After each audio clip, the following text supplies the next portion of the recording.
This is Whitley Strieber, and this is Dreamland. You've reached the edge of the world. My guest this week on Dreamland is Ronnie Pontiac. He is a writer, a scholar of esoteric traditions, and a longtime explorer of the hidden currents that run beneath our spiritual history. You may know Ronnie from his years working with the legendary mystic Manly P. Hall, whose influence helped Ronnie deep down in his own engagement with the unseen world and wisdom traditions. His new book, The Unobstructed Way, is a remarkable guide to an idea that appears again and again across cultures and centuries, that awakening is not something we must struggle to achieve, but something that emerges when the obstacles created by our own minds fall away. Ronnie joins us to talk about the unobstructed way and about the profound simplicity that may be at the heart of genuine awakening. And we're going to have a really remarkable journey back into the past. And we're going to start with a spiritual seeker that you probably have never heard of, who's got a lot to tell us about the afterlife, this life, and how they intersect. Ronnie, welcome to Dreamland. Oh, thank you. I'm honored to be here. Well, it's a pleasure to have you, and we're going to see what we can do in exploring this today.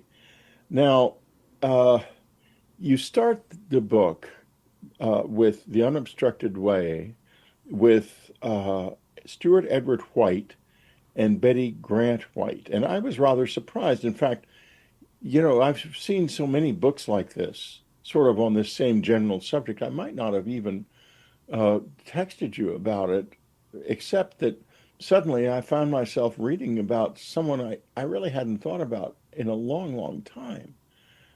And why did you go back to them? Tell us about them. Well, when my wife Tamara and I were researching my book on American metaphysical religion, we ran into this story, and we had been told long ago by an amazing psychic that we met that Tamara should read the Betty books, as they were called. And she attempted it several times, but she found it very difficult. Stuart had kind of an early 20th century style of writing. It took him a long time to get to his point. Eventually, Tamara said to me when we were working on the very beginnings of the American Metaphysical Religion book, could you please translate this for me into modern English? Because I can't make heads or tails out of what they're trying to say, and I want to know why I was told to read it. So I began to read the books, and I was astonished by what I found there. And they became our favorite story of all the hundreds of stories we researched for my book. And so we decided that we would not only research, but we would practice some of the techniques that are provided there. And we found them to be life-changing. And so Tamara eventually said that this was so important and so dear to her heart that she wanted to, if at all possible, to, in a sense, revive these teachings and at least make them available to a new generation in a more palatable way. So we set about doing that. And they were extremely famous books in the 1930s and the 1940s. It's strange how they lapsed into total obscurity. Their most famous book, The Unobstructed Universe, was published in 1940, and it was so popular that the publisher had to reprint it every 2 months for a year. And yet, when we started to research them, we could find almost nothing. Their books were hard to get. There was no information about them as people except about Stuart being a pretty well-known writer at the time, famous, but at this point barely known, writer of frontier books and adventure books for kids, westerns, many of which were turned into films by Disney and other early studios. And we had to go into court records and newspaper records to find information about them. And then we read all the books, which had a little bit of biographical information scattered throughout it. We found something that amazingly reflected, as Stuart says in one of the books, all the religious teachings. He said that he received letters from people who were high up in virtually every religion in the world, who all wrote him after reading these books and said, "You have described the core of our religion." And that was also what we discovered. That's really interesting. And one of the things that drew me to this book is it, this attempt that you're making to recover something of obviously extraordinary value. I mean, it is very valuable. You're right about that, I think. And I thought to myself, here I am with all of this knowledge of this subject. I know nothing about them. I've never heard of them at all. And life changing is a good word, a good phrase. So let's get into exactly why it is a good phrase. Uh, let's start with the Ouija board incident of 1919. And now, folks, I know a lot of people in this world, as soon as they hear the words Ouija board, they go into a kind of a state of, oh dear. And the these things are all as good or bad as we are. When you use a Ouija board, if you take your darkness, it will reflect that. If you take your light, it will reflect that.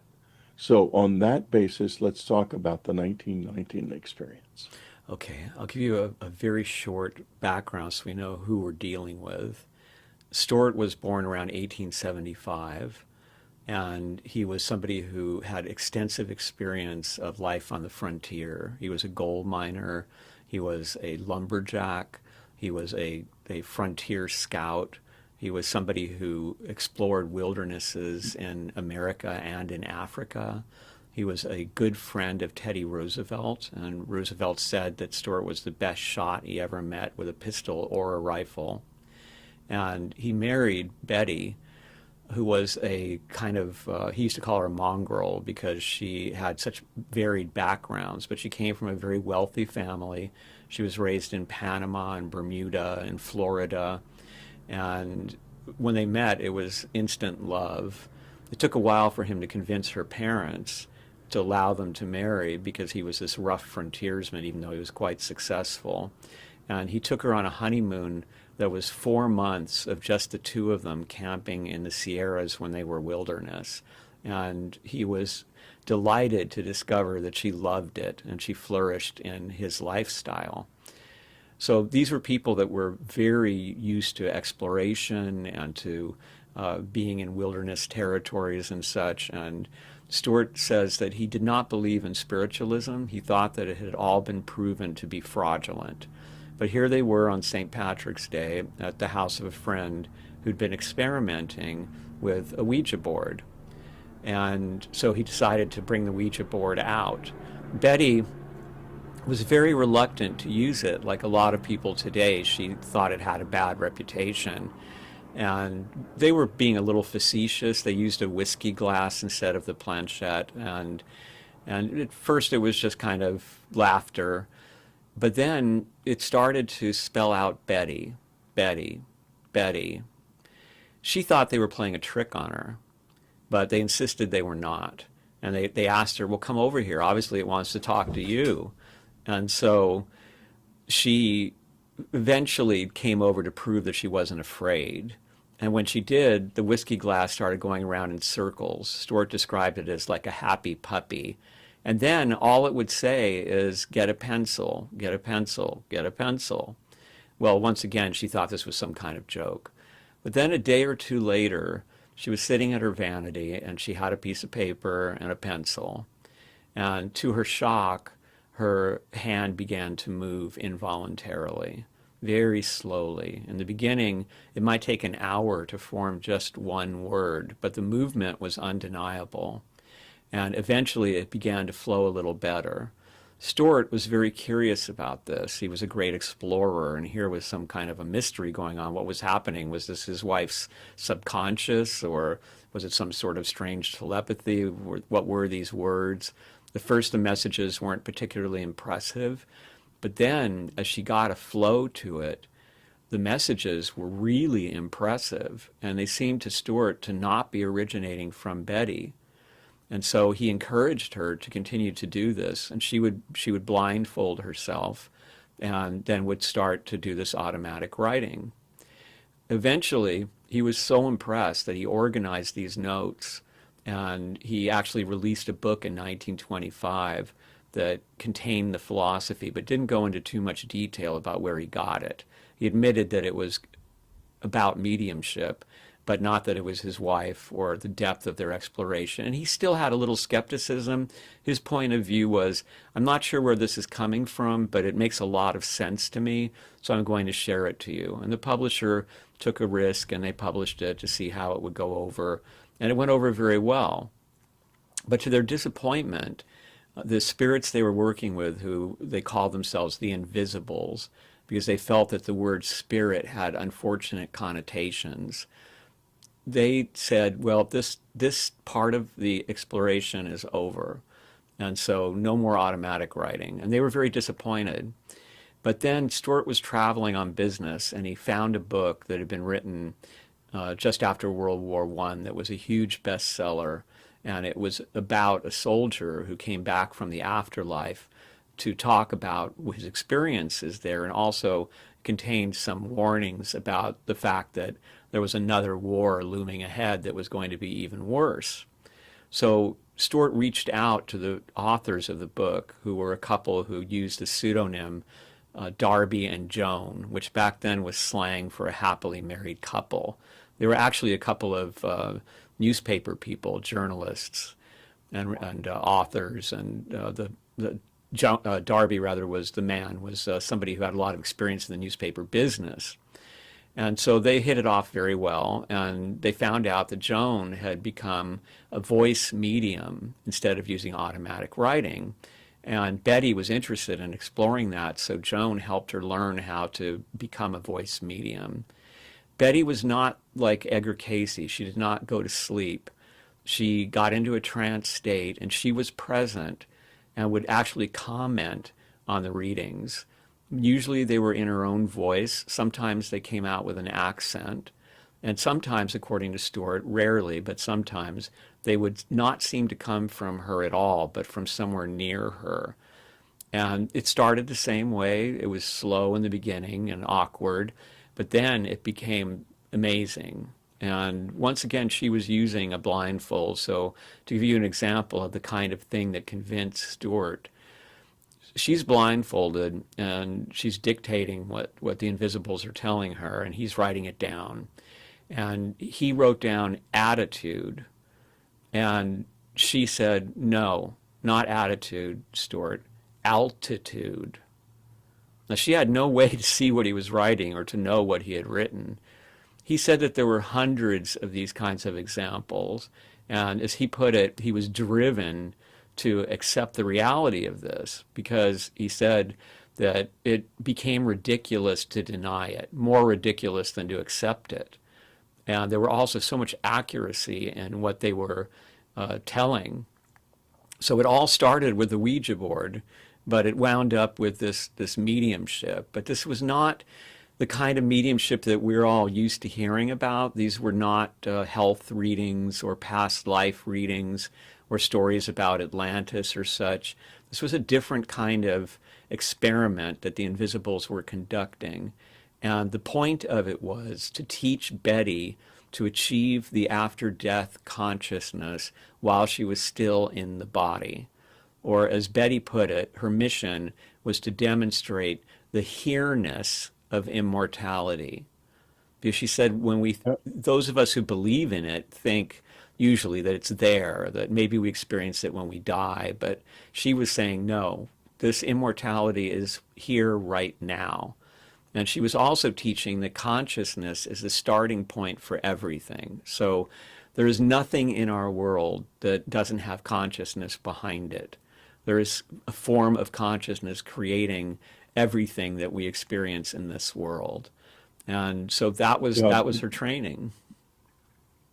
we're going to, this is quite fascinating because, of course, we're at a point in our own intellectual evolution where it's becoming clear to many people that consciousness is indeed the basis of everything.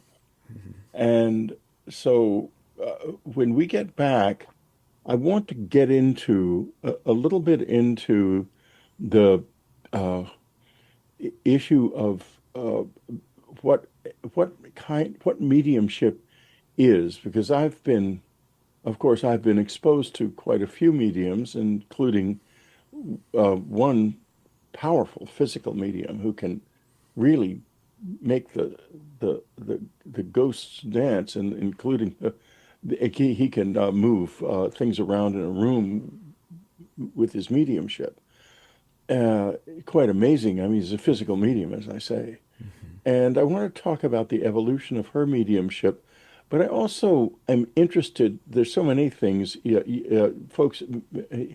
Uh, Ron had a long relationship with Manly P. Hall, and I think what we're going to do, maybe when we get back, is we're going to first talk about Manly P. Hall a little bit, who is one of the most amazing human beings ever to walk the earth, certainly in the past 200 years.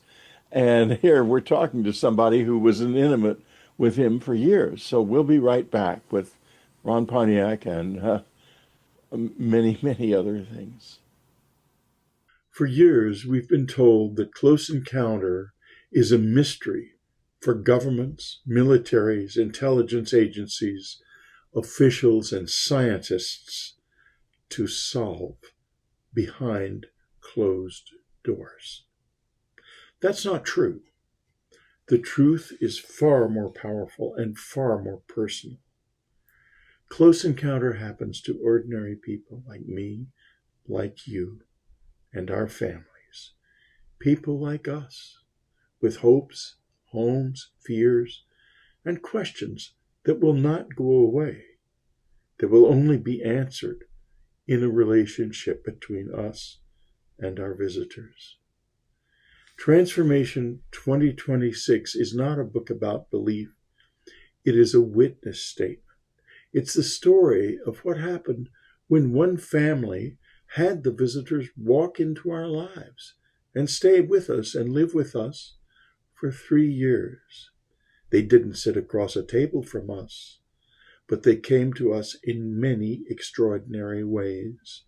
Transformation 2026 is a chronicle of that experience, updated with all kinds of new information. So it's a book definitely for today, especially if disclosure brings more contact, which it well may.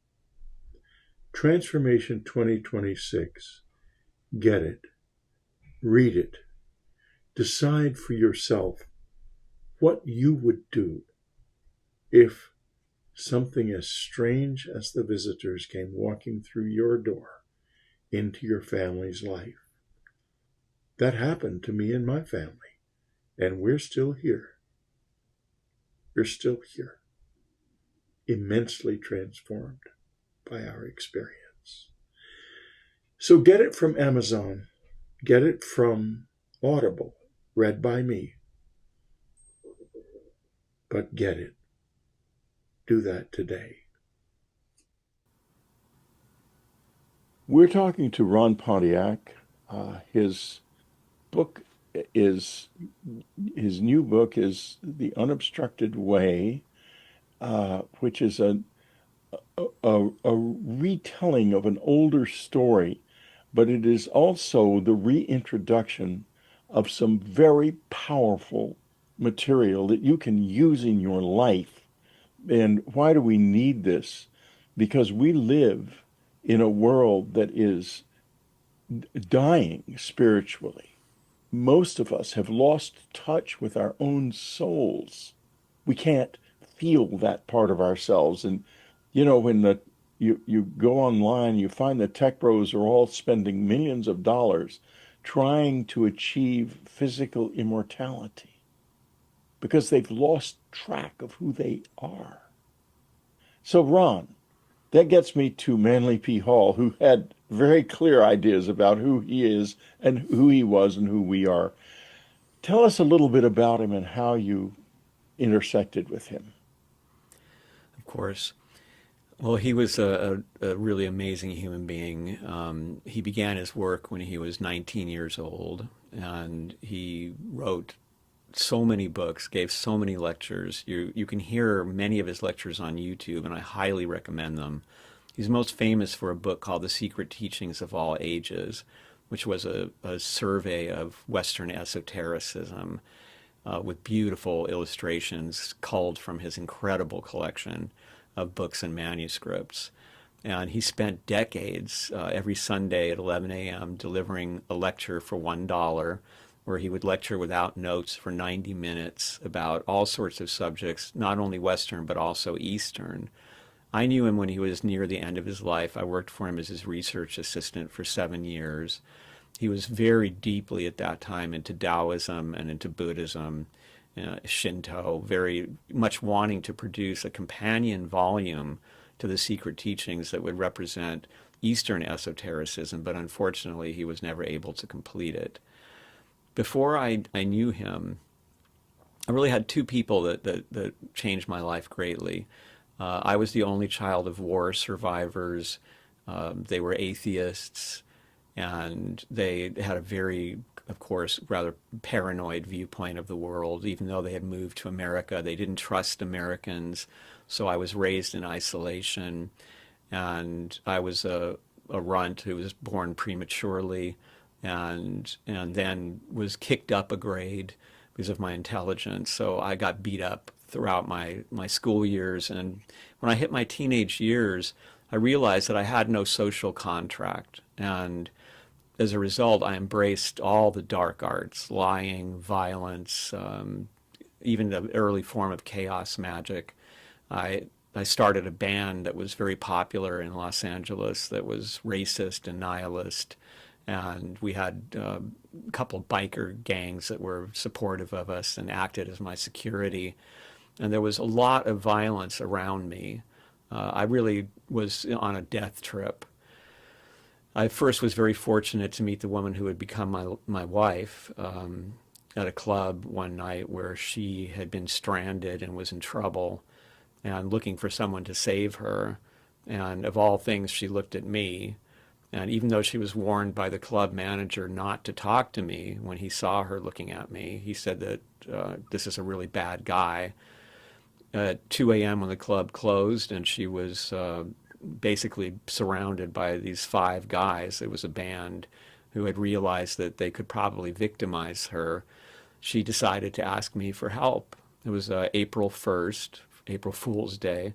I was standing outside dressed all in black, smoking a black Russian cigarette. She said I looked like an anime villain. And she walked up to me, this girl who was obviously out of place, and she said, "Please help me, I'm in trouble." And what a weird moment it was. It was like walking up to the devil and asking for help, but it awoke some chivalry in me. And there was also big karma at play. And so I protected her that night along with my drummer. And then we fell in love. And she left someone who she'd been with since high school for 3 years. She was only 19. And had a great job. He'd bought a house at age 19. I was a scumbag. And yet she loved me. And that was the first Uh, great moment. this this is a wonderful story. Oh, thank Go you. ahead. Yeah, Um, I just sh- want to just say really very extraordinary. Go no, ahead. thank you. So she loved me, and this was the first savior in my life. I asked her after 2 weeks to move in with me, and in my shock, she agreed to. And then began the most incredible adventure. We spent 46 years together every single day. We made music together. We made films, documentary films together. We wrote books together. She was a martial artist and a journalist and an activist and an artist. And I just went on for I went for a ride, with her. And when I met her, she was very shy. She wouldn't speak when there was a group of people. She thought she was stupid, but she was actually brilliant. And she blossomed through the years. And so about a year after I met her, I had lost interest in violence and lying and all that stuff. But I didn't really know what to do with my life, and she didn't know what to do with hers. We were both cynics, really, about our culture. And I had ran into a copy of The Secret Teachings of All Ages at this great bookstore that no longer exists called the Bodhi Tree. And Such a great store, and its disappearance is a tragedy for all of the West Coast, mainly agreed. us in LA. Yes, so true.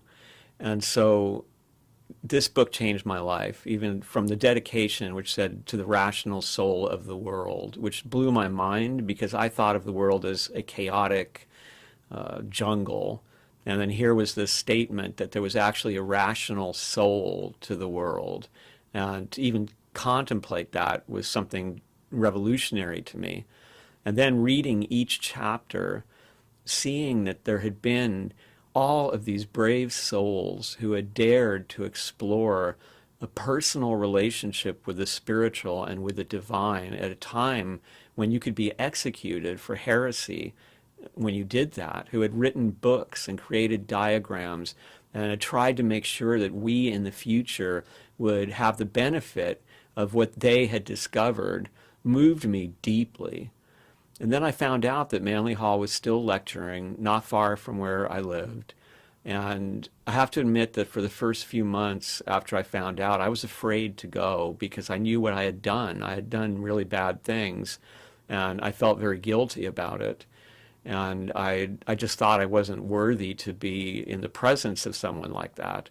And Tamara convinced me that I would feel foolish.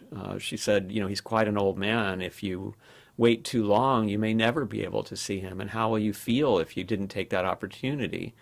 So one day in spring, we went to the Philosophical Research Society on a beautiful Sunday morning.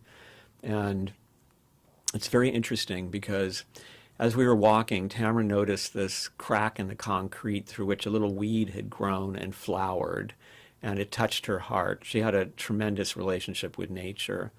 I was dealing with paranoia about California falling into the ocean because a friend of mine, the one who had told me that Manly Hall was still lecturing, was preparing to move to Virginia Beach because the Edgar Cayce readings had scared her, and she thought that California was imminently doomed. So I was spooked by her.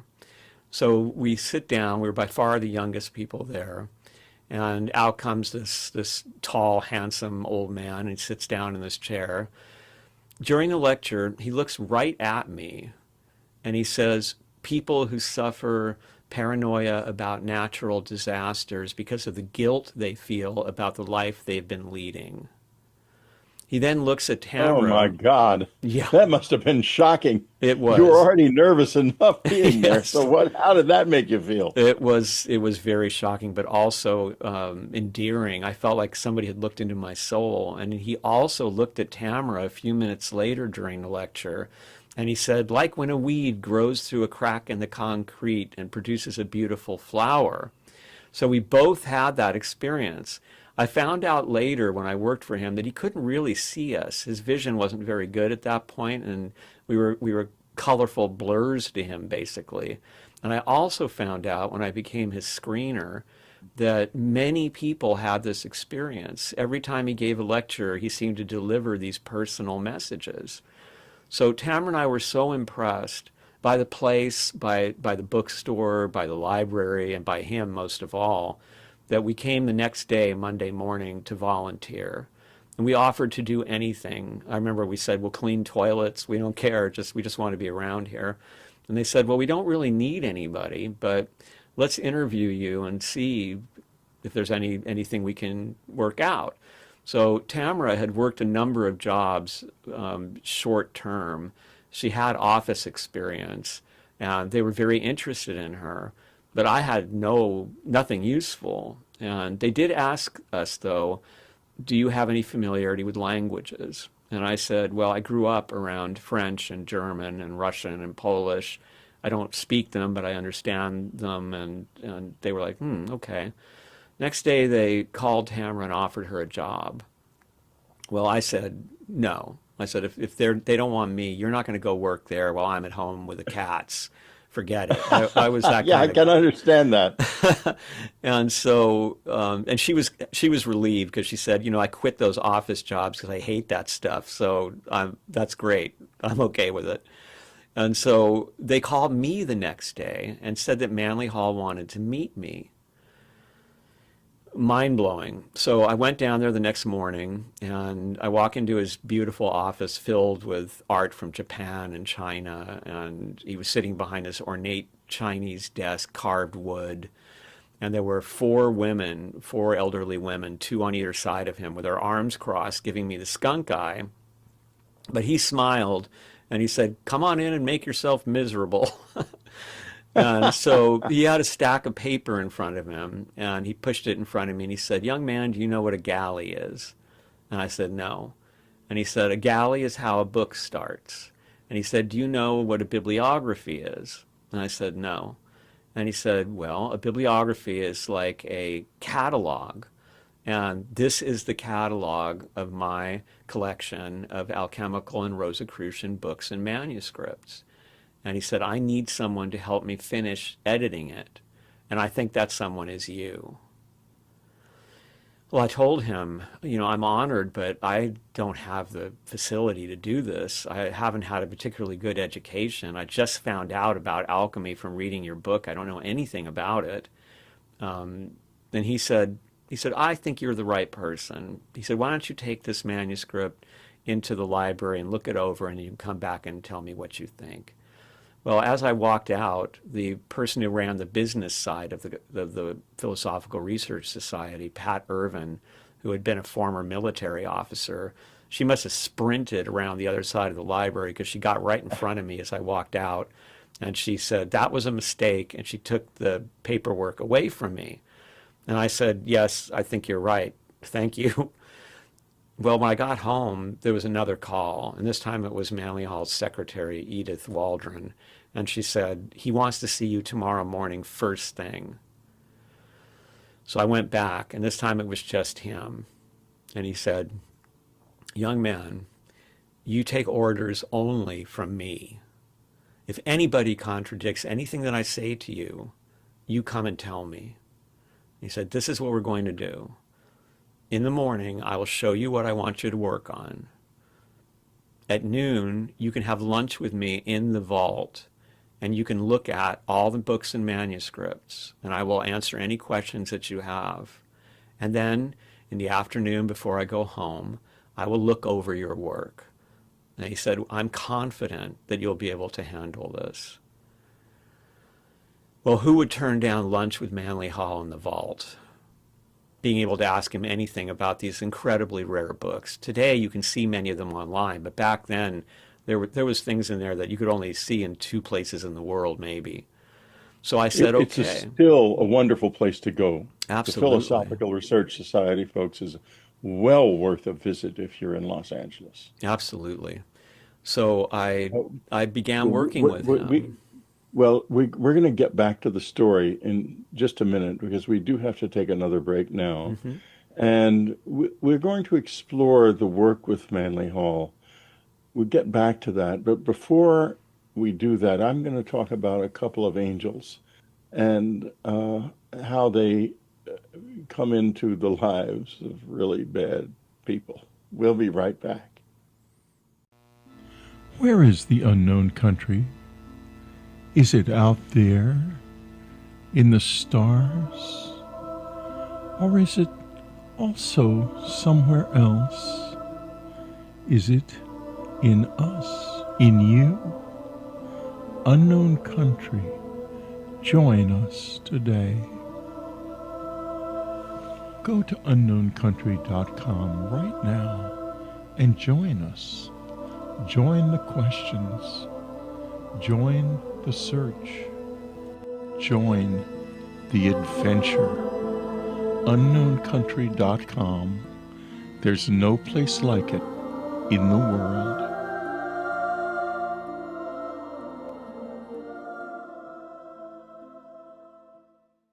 My new book, The Fourth Mind, is on pre-sale on Amazon.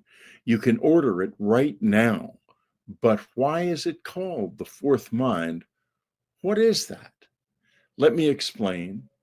First, I go into detail about the bodies, brains, anatomy, genetics, and beliefs of our visitors. And as you will see, there is reason to believe that this is accurate. Then I show they have abilities like telepathy and levitation that we don't have. Or do we? In the second part of the book, I show how we did have those powers, but lost them during a huge catastrophe 12,000 years ago. Was it some kind of bizarre war? A natural catastrophe? Whatever it was, it nearly destroyed humankind and left us in a state of shock that we suffer from to this day. I call the powers we lost the fourth mind and show how we can make a serious start at getting them back. Get the fourth mind. It's step one on our way to the stars. Pre-order the Kindle on Amazon today. It'll arrive in your Kindle on January the 15th. Later, there'll be a paperback, a hardcover, and an audiobook read by me. We're talking to Ronnie Pontiac. He's got a Substack. You can find him on YouTube and on Facebook as well. And okay, now before we go on, you described a meeting with an angel very similar to the one I had with an angel. Now, she became your wife, and she rescued you. My wife, Anne, was the same thing, drifting apparently aimless in the world, in need of help. And you said yes, and I did the same thing. I said yes to my angel. And they stayed with us, and they made our lives possible. We wouldn't have the lives that we did without them. And then they moved on. They moved on, but not completely. Tell me about that. Yes, it was very strange. Tamara's life trajectory really reflected Betty's in many ways. They had similar qualities in terms of vivaciousness, agelessness, in terms of the incredible rapport with nature. And so when we finished The Unobstructed Way, just as when Betty and Stuart finished one of their most important books, suddenly Tamara, who had been incredibly healthy all her life, she had never seen a doctor for over 40 years, she was so healthy, she suddenly became ill. And she spent 5 days declining here in our house, and then 5 days in the hospital, and then she was gone. And it was completely devastating. She was the source of so much joy and wisdom, and she opened my eyes to the beauty of life and taught me to appreciate the world. And so without her, suddenly my life was so dark and empty, I didn't know what to do. And the first week was hellish. I couldn't sleep, I couldn't eat, I was in shock. And then I realized dawn on the Monday morning of the following week that I was going to have to deal with death certificates and cremation and these horrible realities of impermanence in our world. I didn't know how I was going to do it. And I decided to practice something I'd learned from Betty and Stuart, which is to use relaxed appreciation for spiritual contact. And so as I lay there at dawn, I just started speaking out loud to Tamara and telling her all the things that I have loved about her. And I entered a liminal state. There were no detail of where I was. It was just light. And I felt like she got on top of me. And I saw glimpses of her hair and of her shoulder skin, which I think may have been furnished by my memory that having her presence so close to me, I was automatically seeing what I would expect to see when I was with her. And there was something that I would describe as a soul fusion. It was ecstatic, long lasting, just amazing, amazing experience. No words were spoken. I knew it was her. I felt filled with love. And she somehow communicated to me her perspective through this experience, which was that these details of mortality were trivial, that they were simply a cleanup after an excursion into the material world, and that her living soul would always be with me. It was a beautiful and transformative experience, but it didn't relieve my terrible loneliness and my longing for her physical presence. We were a very passionate couple who we never fell out of in love. Like, we were infatuated with each other all our lives, even to the very end. And so I was still grief stricken, although I had that connection with her. And so at some point in that second week, I asked her for a sign, just to show me something. Now, we had a lot of conflict over this silly 3.5 foot electric fan that she had, that she would leave on day and night. She loved it. If it was hot, it would cool down the place. If it was cold and we had the heater on, it was stuffy, so she'd use the fan for that. And she had it in the kitchen, so it was good for cooking and keeping it fresh in there. And I had read a review that said that this fan was a potential fire hazard. So I would nag her about, turn that fan off when you leave the room. Don't leave it on all night. You're going to burn the house down. I believe that we all have, men and women, have a neurotic housefrau in us. It just takes the right conditions to produce it. And the fan did Yeah, that for that's so me. true.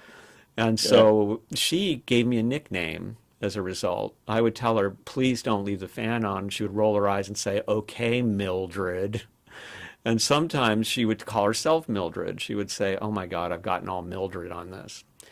So when I asked her to show me a sign, first, one of our two cats, which she had just picked out and who had strongly bonded with her and would only respond to her when she called, suddenly perked up her ears, and her whole body stiffened like when Tamara would call her. And then she ran into the kitchen right up to the chair that Tamara used to sit in.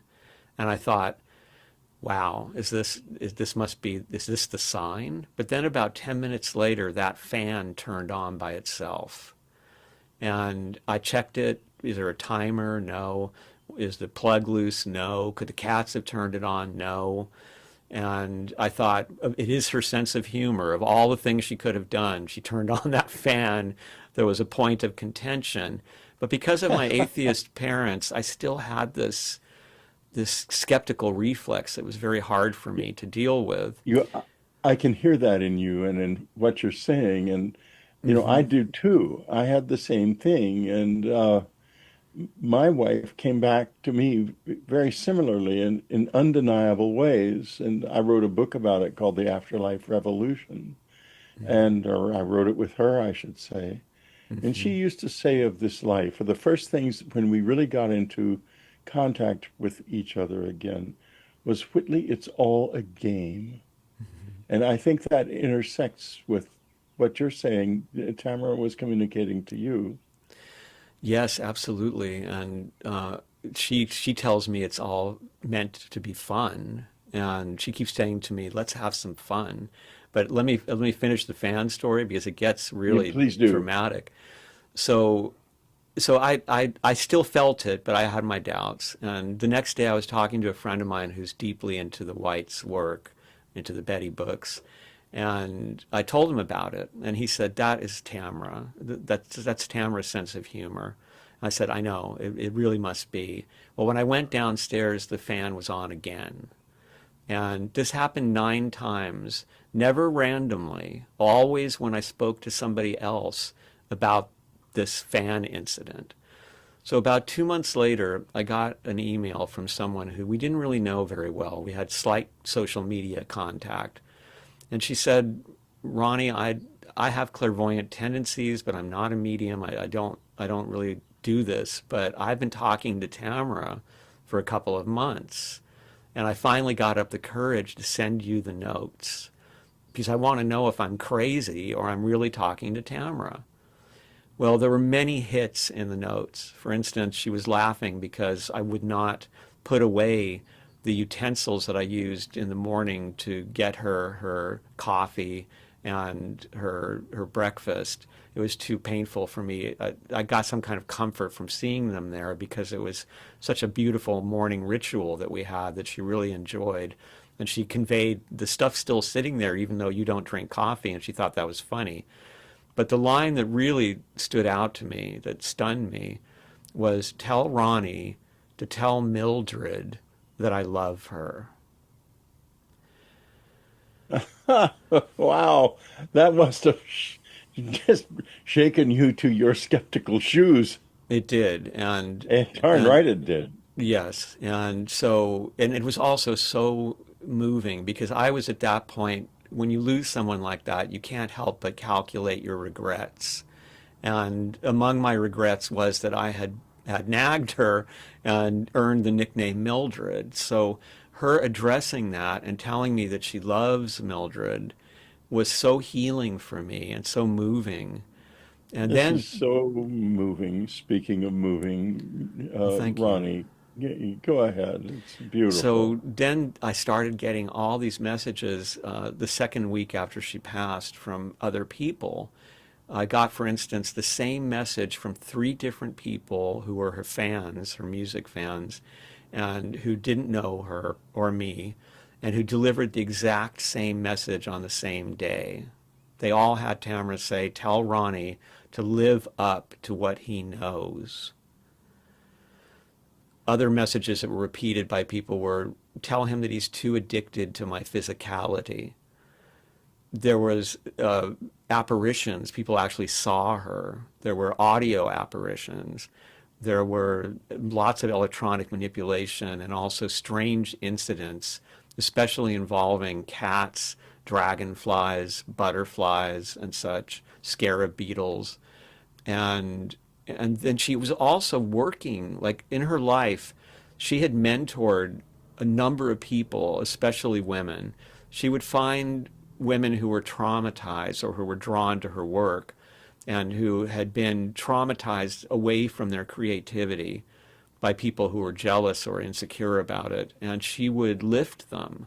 She would help them to be creative again.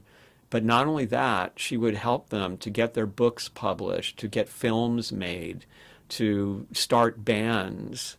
And and then she would stay there and had this uncanny ability to reach out when they were suffering and no one knew about it. She had this, when I was doing her testimonials for her celebration of life, there were so many people who said I hadn't spoken to her for a year and then I went through this terrible experience and the next day there was a message from Tamara, hey, how are you doing? And she would help them to realize that they still had a lot to give and that they would have a better life once they moved forward. Well, she's still doing that. I continue to get messages from mostly women who have had her in dreams or in hearing her speak to them, and she helps them with their work. She gave one woman the title of her book. She encourages them to get back to work. She gives them perspective. It's really amazing. And for a little bit there in the beginning, I was envious because I wasn't getting direct communications. And I think my grief was just so strong. The density of where I was at was very difficult. But she has been getting through to me, especially in dreams. And I'll just tell you one quick example. So her birthday was December 22nd, and she was one of those kids that would only get presents for Christmas, not for her birthday, because her birthday was too close to Christmas. So I spoiled her all her life. I would spend months every year finding the most incredible presents for her birthday and for Christmas. And so when those days came around, I felt so bereft. I slipped back into some of my old anger, and I just felt terrible. And on New Year's Eve night, I had a dream. Again, nothing but light. And she was across from me. And I said to her in my miserable state, "Do you see how much pain I'm in?" And she said, "Yes, I'm watching you. And the show sucks." Yeah, show sucks. And Your that really, analyst, go ahead. I was just going to say that snapped me out of it. I woke up laughing, and then since then I've been in a different state because I want to put on a good show for Tamara. Yeah. I want her to watch me and feel pride and love, and I want to be the best Ronnie that I've ever been, so that she's eager to see me and be with me again. And so I'm working very much now to get a deep communication, because I depended on her for everything, for the music, for the writing, for the film. She was an invaluable partner in all of it. My best editor. She was an incredible lyricist and a great guitar player, a great rhythm guitarist, and I needed her to make my work better.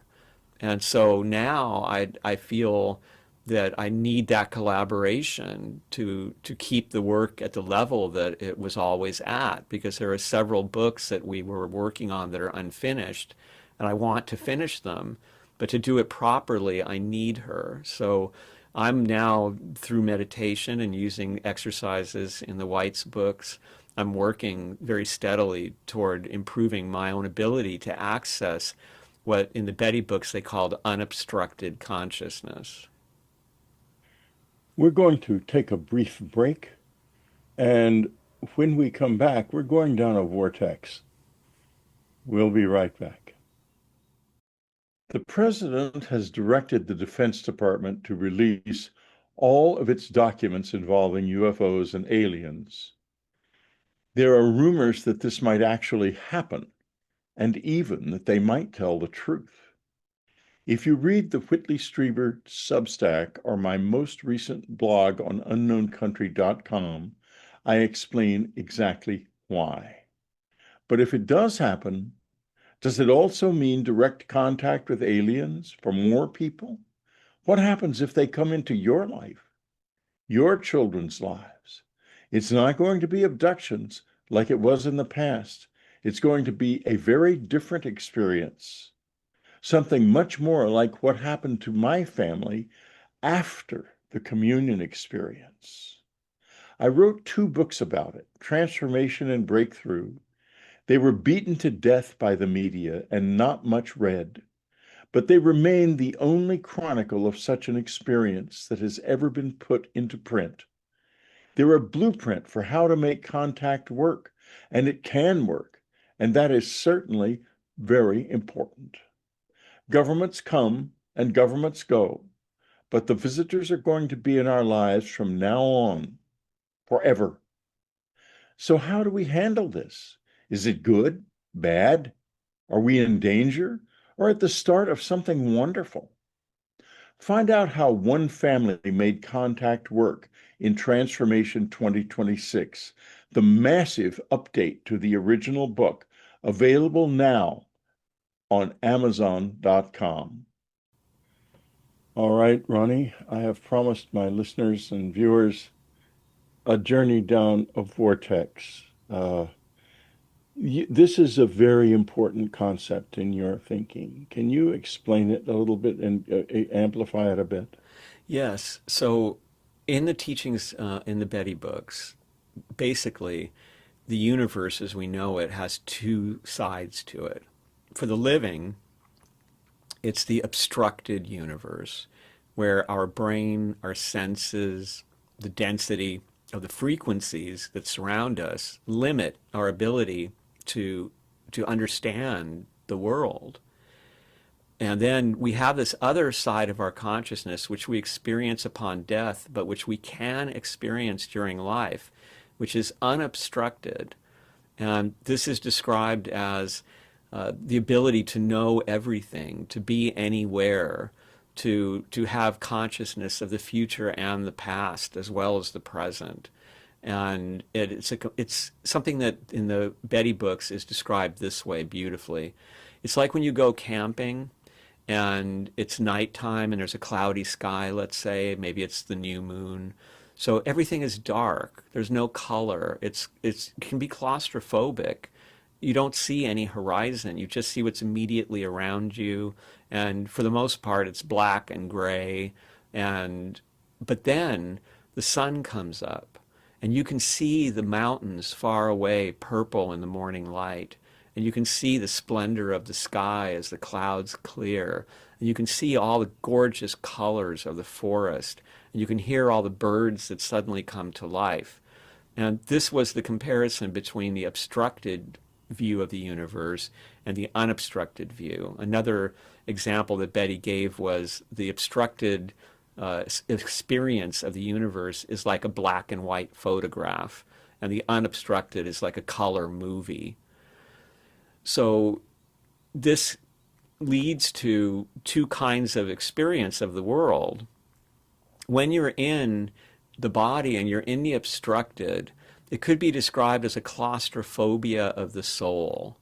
The soul longs to be free, to have its eternal consciousness, which originated and still to some degree exists outside time. That's why human beings, after millions of years of evolution, we just don't get it. Even my father, who was a total atheist and didn't believe in spirituality, I once asked him, when you look in the mirror, he was an old man at this time, do you have a sense of surprise at what you see? Do you still feel within you the young man that you were? And he said, yes, I do understand what you're saying. And for most of us, that's how it is. We never expect to age and die, although we tend to, according to the Betty books, we hypnotize each other. They called aging a superstition and said that we kind of hypnotize each other into aging together. But for most of us, we experience this world as a scary place. It's competitive, it's heartless, it's a jungle which we have to fight to survive in. And we don't think we have any kind of help. And accidents happen that are terrifying, and so we worry about our loved ones. And this creates a form of consciousness which they call the vortex. You get sucked into it, it's chaotic, it's a maelstrom. And we're seeing it today in the world. We're overwhelmed by potential disasters in every way we look. And it makes it very hard to live, and very hard to live a good life. And so as a result, the worst qualities of human beings are emphasized. Competitiveness and anger and mockery of each other and fear, and we rattle our nervous systems and deplete our bodies. And so this vortex can be something that we get sucked into as simply as meeting someone who's cruel to us. You know, there's somebody in the office, or there's someone in our family who has a cruel personality, or they're fearful and their fear is contagious, or their anger is contagious. Or we can simply get on social media, and there's tons of it displayed for us by the algorithm, and we can waste half our lives in doom scrolling and responding to people that we disagree with and getting into flame wars with people and such. And that's the vortex. It leads to sickness. It leads to not only actions that cause damage in the world and to ourselves, but it also leads to a kind of omission, sins of omission, the things that we came here to do, the mission that we incarnated to accomplish doesn't get done. We forget about it. We forget that there is a mission at all. And so that work goes undone, and it makes the world a more difficult place, not just for ourselves, but for everybody. And when millions of people fail to accomplish their missions, the world goes off track, and terrible things can happen. So part of the Betty book's teaching was how to get out of the vortex. And not only that, but how to become the opposite, how to provide a presence that leads to what they called spiritual contact and spiritual vitality and spiritual stability. One of the examples they gave was it's like going into a hospital room. And for many of us, if we're visiting somebody that we care about in a hospital, we can be overcome with claustrophobic and hypochondriac feelings. But if you go in there and you bring your own health and your own spiritual stability and spiritual vitality, you can actually help the person who's sick, because this conveys to them and it awakens within them their own unobstructed soul, which continues to be there and exist outside of time. And they believed, for example, that the reason Betty, and I think this was true of Tamara also, that these two women stayed so youthful all their lives was because they were so strongly connected to their souls. The unobstructed spirit in them was so strong that it filled their bodies with this vitality. And so they did not have the normal experience that people who are living in the claustrophobia of the vortex have. Well, that is really, really well described. And thank you. I think that we all are appreciative of this, because one of the key things about the book is that it is a blueprint for taking the journey out of this vortex. And a big part of it is noticing that you are in it, and also that there is something else that's real. And in that context, I want to bring up Carl Jung, because of it surprised me that he would have had anything to say at all about Betty's communications, but he did. And can you tell us about uh, his trajectory with Betty, the Betty material? Yeah, it is very interesting. It's hardly ever talked about that Jung was a spiritualist. His very first dissertation was about his 13-year-old cousin who was doing seances that he organized. Now, he characterized these as personality traits that had sort of come off of her unconsciousness, and he actually damaged her life because he described her too carefully, and people recognized that it was her and considered her to be crazy, so nobody would marry her. But later in life, he also experienced channeling with his Gnostic books, and he had experiences with hauntings. And his mother was somebody who had major psychic experiences, and her father was so aware of spirits that he used to make her stand behind him when he wrote sermons so the spirits wouldn't bother him.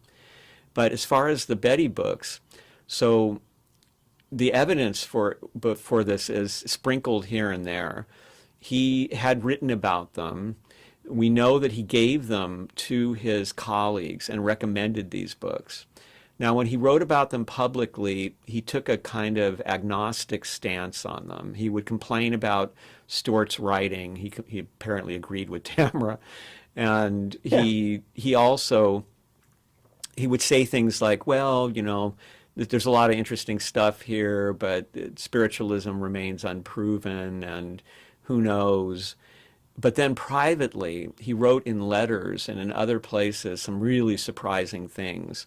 So, for example, he wrote a letter in 1950 to someone, and he said, it's only physical phenomena that happen in a distinct place at a distinct time, whereas the spirit is eternal and everywhere. That could have been taken right out of the Betty books. He had a few years earlier, I think it was about 11 years earlier, he had written another letter to a pastor whose brother had died in Africa and who had shown up and had a conversation with his astonished brother. And it disturbed the pastor so much that he wrote Jung. And Jung wrote him back, and he said that the psyche does not exist entirely in time and space. He said that he thought that the bulk of the psyche, what he called the unconscious, exists in a state of relative spacelessness and timelessness. This is, again, could be taken right out of the Betty books. And then you see he wrote in one place that the most interesting book was to him The Unobstructed Universe, and he recommended that and the other Betty books to anyone interested in the psychology of the unconscious. And then he said this book, The Road I Know, was a great introduction to Jung's own active imagination therapy, which he'd been using for 30 years in the treatment of neurosis.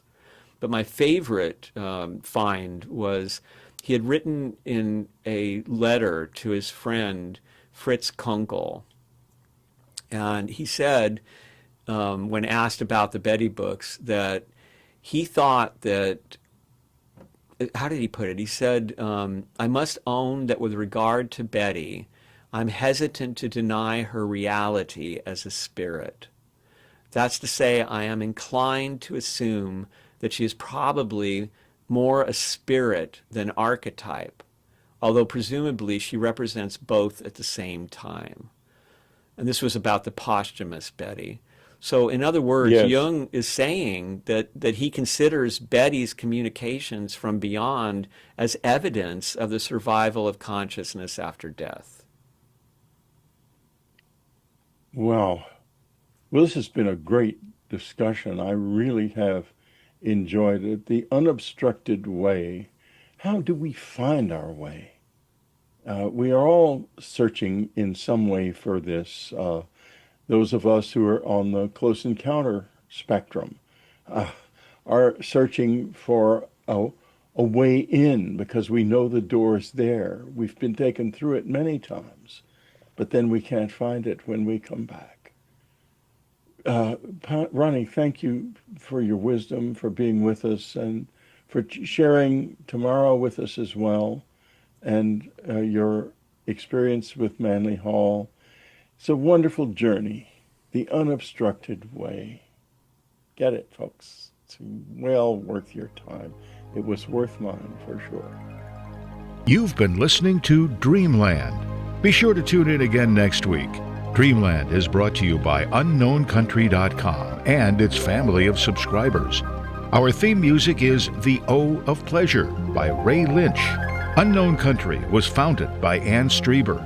Our news editor is Matthew Frizzell. Our coordinator is Amy Safrankova. Whitley Strieber is your Dreamland host, and I'm your announcer, Ted Alexander.